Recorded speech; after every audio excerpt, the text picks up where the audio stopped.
stop it. And if you want to start it up, I'll mute myself up.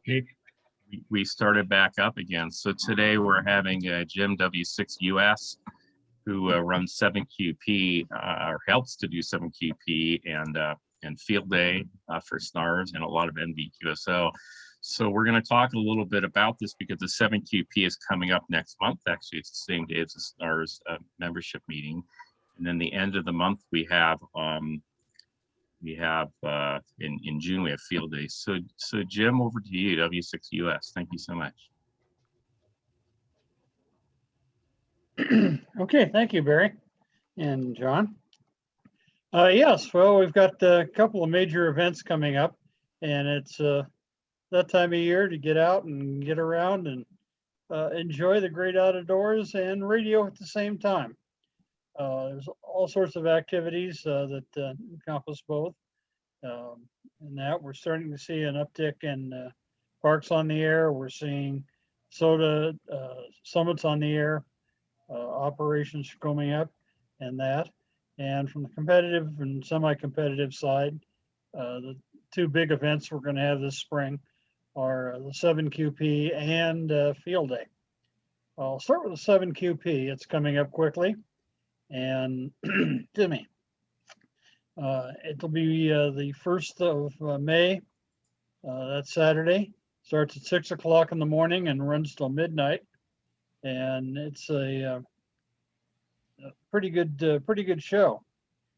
We had a good turnout last year. We had 16 of the 17 counties activated, and which put us in the top tier of the 7th call zone stations.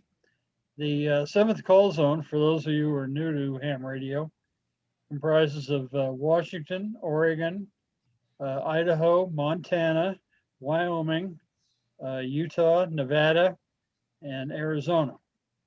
And so there's a lot of hams spread out all over the western United States there. And there's about 290 some odd counties between those states. We have 17 of them here in Nevada. And the object is for the people outside of that area is to work as many of those counties as possible. And that. And the people inside, like us, the idea is to work as many of those counties and as many of the rest of the world as you can. Get up on 20 meters and work DX, that's great. You might have to explain what it's all about to some of the foreign operators, but it's really a good time. It's really a simple one to enter. It'll be on the basic HF bands, and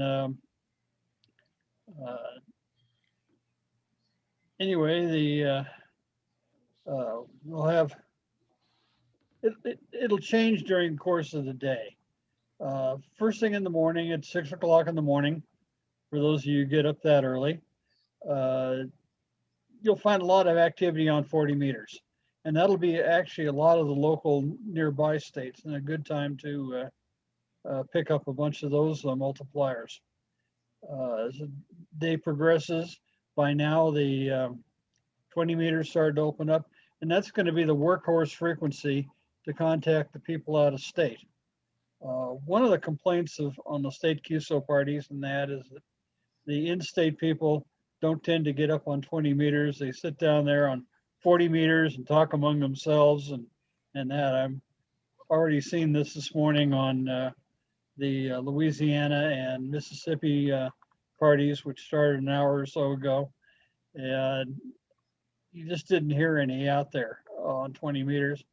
And this time of the morning, out here, the 40 meter dies to the East Coast.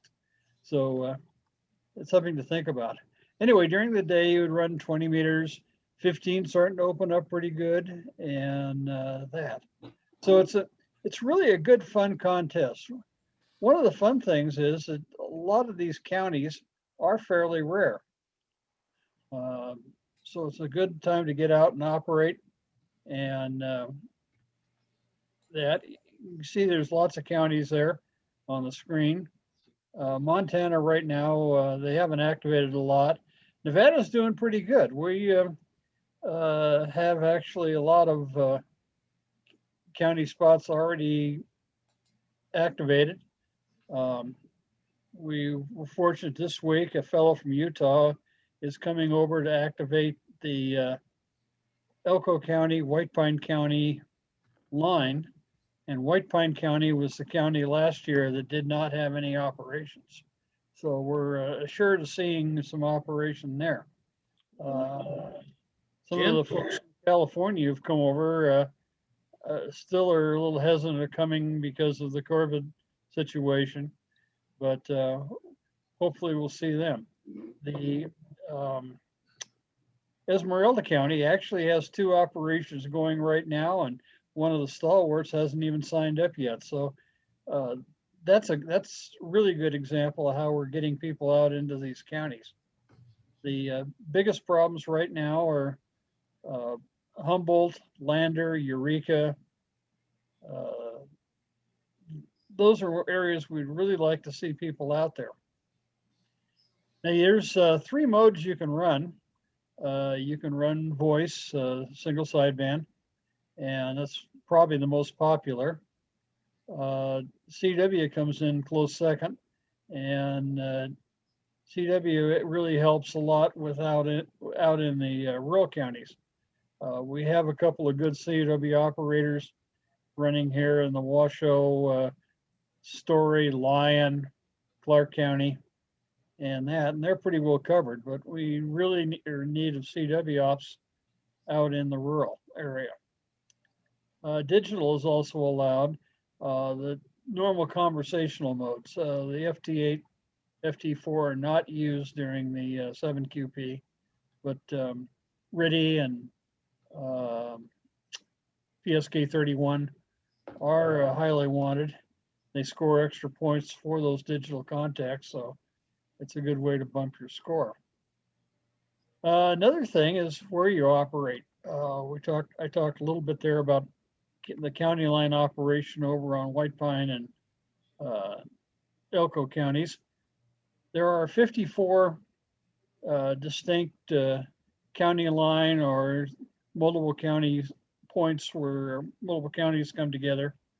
And these have a distinct advantage because every time you make a contact, you actually end up making 2 or 3 contacts at the same time. The exchange on the contest is basically 5-9, your signal report, and the county. And our county designators are the letters NV for Nevada, followed by a 3-letter abbreviation, the same as we use in our 7QP. For instance, Washoe County is NVWAS. Story is NVSTO. He's showing here all the necessary abbreviations, and that. It's really a big help when you're giving these out, especially in voice. Not everybody knows how to spell Esmeralda County. Most people in the state don't know how to spell it. So when you give this out, you'd go November Victor, Echo Sierra Mike, and that will really help the foreign stations or other people in the state trying to get you. So like I'll be out in Pershing County, so I'll be going November Victor Papa Echo Romeo. And that really helps with the other operators. Now, when you have multiple counties, you're on a county line. Let's say you're on the Washoe Story line.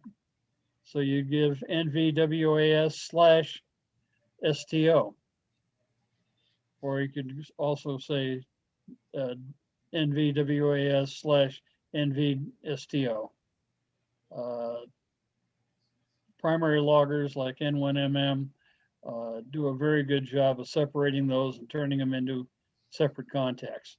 So either format is acceptable. We've done pretty well, as I say, by activating most of the counties. Another county that's a problem area is Mineral County. It's right over the hill out there by Walker Lake.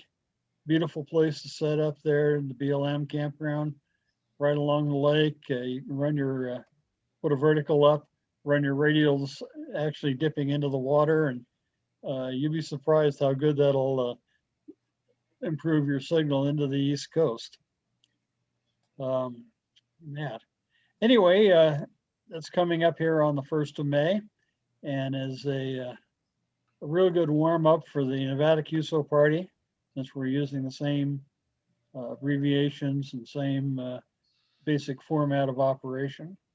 And I'd like to see a lot get out there. It really would help if we had a few expeditions come out of the Reno area and go over to these rare counties and set up. The more the merrier in all counties. We usually had pretty good participation. I think we had 18 or 19 different stations that showed up in logs out of Washoe County for the top county in the state. So congratulations to everybody who helped with that effort. Story County, obviously the operation up there at the Comstock Memorial Station put a lot of folks in the log. Tim, K7XC out in Lyon County, did a pretty good job of getting folks out and that. And some like W7WOW down in Esmeralda County, he put about 45 contacts out, all in CW. So everybody who had Esmeralda County in the contest had to work them on CW. So that's a big help. As I say, the county hunters are looking for counties like Esmeralda, Mineral, Eureka, and they're out in mass looking for it. So it's a good time to get out and have some fun. So anyway, that's basically it for the 7QP. So it gets you an opportunity to get out and stretch your legs a little and enjoy the greater outdoors and get ready for field day. Now, field day is an entirely different operation. It's really not a contest. It's an operating event.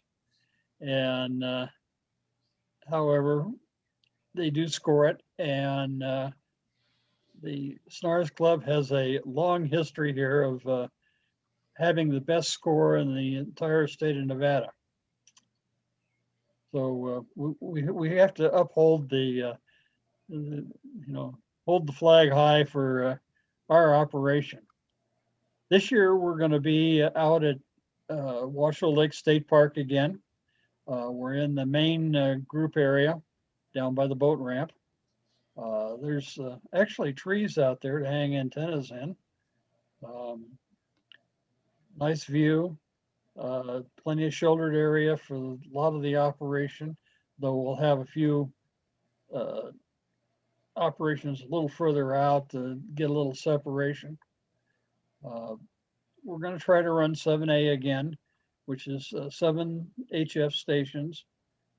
And A class means we'll be running entirely on emergency power generators or solar or maybe even wind.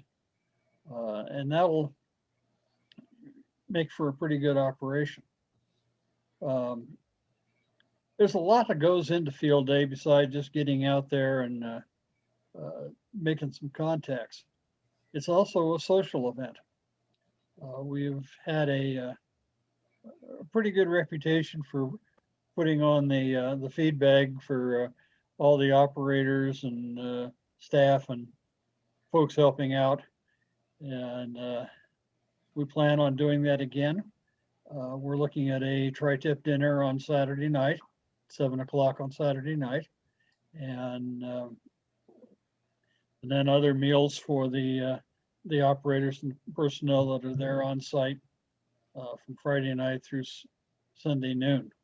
Hey, Jim, I just want to let you know our potential cook, Gary KJ7 HMV is on. Hey, Gary, can you open your mic for a sec and just say hi? I know I emailed you earlier. We just want to touch base with you. Do you think you and maybe your wife and the kids are going to come and Yeah, that's our plan. Myself and my wife will be there for setup. My kids have got an event on Friday, but they'll be coming in Saturday and be there for the rest of the weekend. So we'll be around to help. Based on what I'm seeing, though, boy, I sure think we could use some more help. A lot of mouths to feed, a lot of good times to be had, but we're going to need some help. Okay, well, thank you so much for offering. I know I sent you, Jim, and John an email. So thank you so much. I saw you were here and I just wanted to hop in for a sec. But we will need a whole staff, not just one person. So thank you so much for offering, and back to you, Jim. Thanks for letting me break in. Okay. Basically, we'll have 7 stations set up. And these are for anybody to operate. We'll have 2 that are definitely dedicated to CW with Howie and Ken out there holding them down primarily. And we're looking for additional operators so that Ken and Howie have the opportunity to take a break now and then. I'll have one of the stations set up for digital, and we'll have a second digital station. I haven't tied down who will be that. And then the remaining 3 stations will be single sideband. Basically, at most times there's 3 bands available to use, and that's why we're breaking it down. We can't really run a station all the time. For instance, if 10 meters never opens, having a station set up for 10 meters and somebody sitting there listening to the static just isn't really a good way to go. But we'll be switching around on frequencies. We'll be using the N1MM logger again this year. It has very, very good networking capabilities, and it doesn't require a fixed server, unlike some of the other programs. And all contacts are recorded on all computers, and it sets up just well. The only problem we had last year is a couple of the computers have a little switch that turns the internet on and off, and that would get bumped and drop people off. But once we discovered the problem, it was easy to fix, and they came back on, resynced, and we continued to operate. Antennas, we've seen all sorts of great antennas out there. A couple of years ago when we last had it, Don, W7 SSB, brought out a few specialty antennas along with John, and we set those up and made contacts on them, and it was a lot of fun. Some of the standards, I'll be bringing out a couple of verticals, and we've put some long wires up in the trees, and it's a good way to go. Of course, putting these up and getting all these stuff set up takes a crew. And there'll be a bunch of us out there on Friday afternoon, and we'll start setting up, getting things organized. We'll generally have a nice dinner on Friday night, and then we're ready to go and get the rest of the stuff set up Saturday morning. And at 11 o'clock, it's time to get on the air and operate. The event runs actually from 11 o'clock on Saturday to 11 o'clock on Sunday, 24 hours. And we try to keep as many stations on the air that entire time. The after midnight, things slow up a little bit for operators in our area at the pass. However, you got to remember that 5 o'clock in the morning is 2 o'clock in the morning out here on the West Coast. And there's an amazing amount of operators that get up at that horrible hour of 5 a.m. and get on the air. So the East Coast starts picking up about the time we're dying here on the West. But on 20 or 40 and 80 meters, that can be great. We also may have the capability of putting up a 160 meter antenna and a chance to operate on that band. And that would be a big help at night. We get special bonus points for all sorts of things. So we need, people to help in these areas. Publicity is one. Contacting our served agencies or served politicians can be a help. It's really nice that we get somebody out there. In the past, we've had county managers, we've had some of the state park people, we've had some fire people show up, and we get special bonus points for getting these people out there and involved. One of the things nice about field day is that we can take, with a control operator, anybody and put them on the radio. The license or not, correct? Right. You don't need a license. You can be a new technician, and we can put you in the extra section of 20 meters and trial by fire, and you can learn what a pileup is, and that. So it's a good opportunity to get out and try and work with some of these modes and events that you've never had a chance. I know last time I had a lot of people come through on the digital. They made their first ever FT8 contacts, learned how to operate the program, and had a lot of fun doing it. And some of them I've seen on the air since. So it's a good opportunity to come out and learn. And that's one of the key points, is to get to people that haven't tried things, haven't done this sort of thing before, get them on the air and get them talking. It's a definite educational part of the program. And actually, if we have a formal educational program during it, that's good for some bonus points. Quick question for you. Have we done in the past, or do you know if we'll do a go to get on the air station specifically for newbies? We have tried it for years and years back in the past and never had a response. So we've decided against doing that. It's a lot of extra effort for no response, and that. Since we can put any operator on any station out there, obviously they would need to know how to do CW if they wanted to help in that area, but the voice is no problem in getting people on, and that, and it's really help. Getting the kids out there is fun. One thing you'll notice on the air, when a kid comes on the air, that generates a pileup, but it's a very well-mannered pileup, and it's just a lot of fun seeing them make contacts.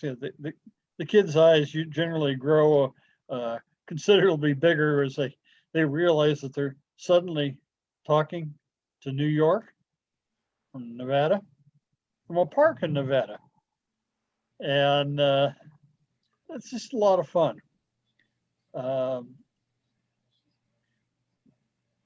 Anyway, we try to do lots and lots of things out there. There's a lot of behind the scenes activity going on. We appoint a safety officer. The safety officer helps with making sure that we don't electrocute ourselves. We're running a lot of temporary power cords, etc. We're not tripping people over coax and power cords in the walkways, general safety with, large hammers and small stakes and, bruised fingers, etc. And it's really an important position. We actually get a bonus point for helping with having a assigned safety director to take care of those things. The logistics end, really appreciative of the Garrett family coming out and helping. That's a major thing. John Fox, who has done this for the last few years, will actually be out there, but doesn't have the facilities that he used to have since he's been moving around. So, but he will be out, and then he will also do some operating too. Expressed a real desire to get on the air a little more this year. I'm going to help out in that area, so I definitely need somebody to cover the digital station while I put on my chef whites and sharpen the big knives. But so we're hoping to get that area set up pretty well. We'll need a base camp manager to designate areas for various purposes and see that we have the setup. Part of that job will be ensuring that we have generator power to all locations that need it. We can run some of the computers on shore power. We have a limited amount of shore power available from the park. So that's an easy thing there. One of the things we'd like to have, the current computers that we have do have good batteries. So we're in good shape there in terms of a UPS. However, we may have to have a few people bring computers. We would work with those people to make sure the software is updated that Wednesday before the field day. So, because everyone has to have on the exact same version of the software to operate. And that they may not have as good of batteries or that. And we may also have battery failures. So we'll need a few UPSs, small UPSs, to be able to keep things running while we refuel the generators and such. Can I just hop in for a couple of quick things? Go ahead. Yeah, you can all see it says ARRL Field Day is always held the fourth weekend in June. There's a little confusion because a lot of people say the last weekend. Well, depending on the given year, there's 5 weekends. So people say the last, but it's technically it's for the fourth, and this year it works. So that's number one. Number two, in this field day locator, we'll have our location on there, which will be over at the state park. I'm sure there's people in SNARS that don't live near us. Either they're out yonder or in a different state because some people are remote. So if you're not local, you can always go, and you can't get out here, you can go to other places. The few times over the years that I haven't been in town and I've been out of town, I went to a local field day out yonder. So you can always go to the field day locator site and you can find out where we and other people are. But it's sure fun to get together as a club. And this will be the first event we will have done in close to a year and a third or year and a half that will be in person and outdoors. Very good. Yeah, the locator is quite helpful.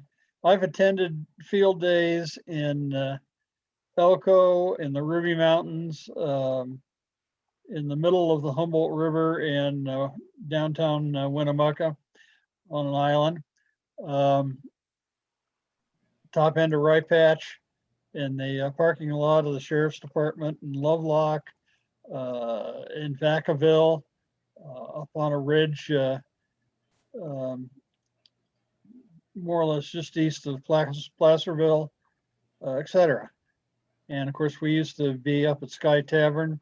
We've tried a number of other locations, And Washoe Lake State Park has been very good to us, and they let us run generators all night long, even though they normally have a quiet hour, but that's why they put us out in the boony areas. And so far. So yeah, there's tons and tons of activities. In fact, the Mackey's got up there, the one of those there to the east of Elk Grove, Sacramento, down a little lower along 50 roughly.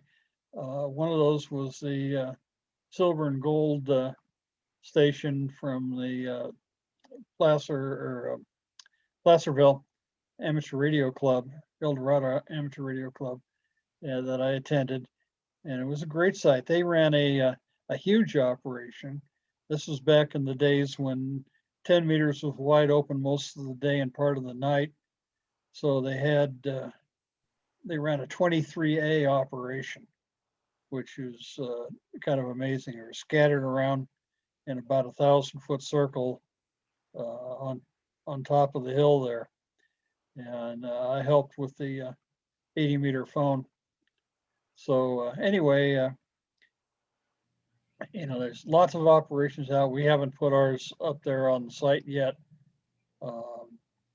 But by the time field day rolls around, you'll see pins all over the map.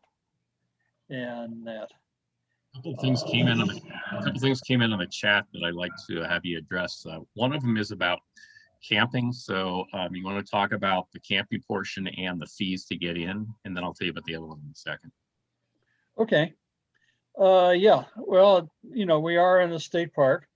We have already paid the fee for the group area. So we have it reserved for us, and it's paid for. Basically, any vehicle coming in needs to pay the day use fee if you're going to be there for the day, or an overnight camping fee if you're going to stay overnight. For those of us who've been Nevada residents for at least 5 years and are, I believe, over 65, which is a lot of members of the club, you can get an annual permit for the state parks. That's good for 1 year from the date of purchase, and it's for $30. Basically, if you use it one other time to go out to Washoe Lake, or if you have an RV that you may travel around in, and when you're coming back through the state, and it'll allow you to go in merrily and use their dump stations. Real important. I had a rough night the other day, I'll tell you that.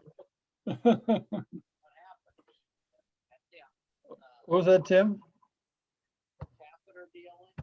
Oh, I guess he's unmuted. Anyway, It includes So camping too, right? it's real good thing to have an annual pass if you're a senior, and that. But to say in terms of being there, you do need to pay the entry fee to the park and the camping fee if you stay overnight. And that's it goes back to the park to help improve facilities, and they have been doing some definite improvements out there. Okay, thanks.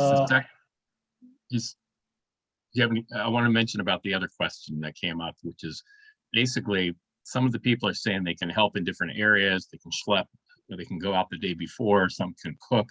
So do you have a sense of how we're going to do the sign up? Will there be an online form, or they'll email you, or how's that process going to work? Okay, initially go ahead and email me. My email is in every newsletter on header of my column, nvgyms@gmail.com, or you can go w6us@snars.org. Either one will work, and email me. We have set up a special room on Telegram that I'll put you in, anyone who wants to help, so that we can coordinate and see what's going on in terms of all the activities and that with helping. They say it takes a good crew to be able to put this on. There's the cooking, there's the the base camp operations, generator care, equipment needed. We need to set up the stations, set up antennas. And at the end, we need to break it down fairly quickly. The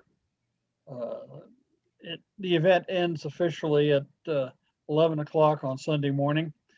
And we've been able to get out of there by 3 virtually every year, leaving the site in better condition than we found it. All litter picked up, and State Park has been very happy with us as a group. So, just a lot of little things like, a trash patrol and that. So there's all sorts of things to help. We'll need somebody to set up and man a visitor station. Or you can sign in. We'll have someone there to explain to the general public that wanders in on what's going on. Then, show them around to a station and introduce them, and we can try to get them on the air. So on and so forth. So there's all sorts of little things. We're talking about educational activities. We have a formalized educational activity. We'd need somebody to set that up and run it. I got a comment, Jim. What? Comment, KG7QXE. Go ahead. Okay, yeah. There's a couple things you got to remember. We have to have two night operators. You got to have night operators to keep it going throughout the night, because not everybody stays up that late. And another thing too is Jim talked about kids. Well, then another draw to the club would be a woman operator. That might be beneficial. Of course, most likely you'd be during the day, whatever. But this is because depending on your home duties or whatever. But yeah. So, that kind of things, the night operators to keep things going. Someday you guys work days and you can get off it during the night on the weekend or whatever. That would be great. I know night operators are hard. Sometimes they're a little hard pressed to get in there, but they do what they can, because usually by 1, 2 o'clock in the morning, people are asleep for the most part, so if they don't keep going. There's a few diehards out there can go out there through the night, let me tell you. But outside of that, jump in there. It's a good time. The traffic's a little low. It's to be a good experience for anybody who wants to get on there and learn about contesting, because the procedures are the same thing regardless of what it is. Even though this is not a contest, it's field operations, but it's a good chance to jump in there and actually get some practical experience on the contesting. So, and that's all I want to say, Jim. Back to you. Okay, very good. Yes, the last time we had it, one of the YLs there had never worked FT8 before, and she put about 20 contacts in the log on FT8 in a very high visibility location where I had the station set up, and that did help showing the YL side of ham radio. Again, getting the kids on, and as Wes said, the middle of the night operators are a problem. We need to have more of the night owls show up and keep the stations running on 80 and 40 and possibly 160 at night. That's a good time. And I know the other stations, when you contact a station at 2 in the morning, you usually get, "Thank you," very nicely on the air for making the contact, because they got somebody in the same boat that's been sitting there for half an hour tuning up and down the bands looking for somebody, and be able to find a good operation really helps.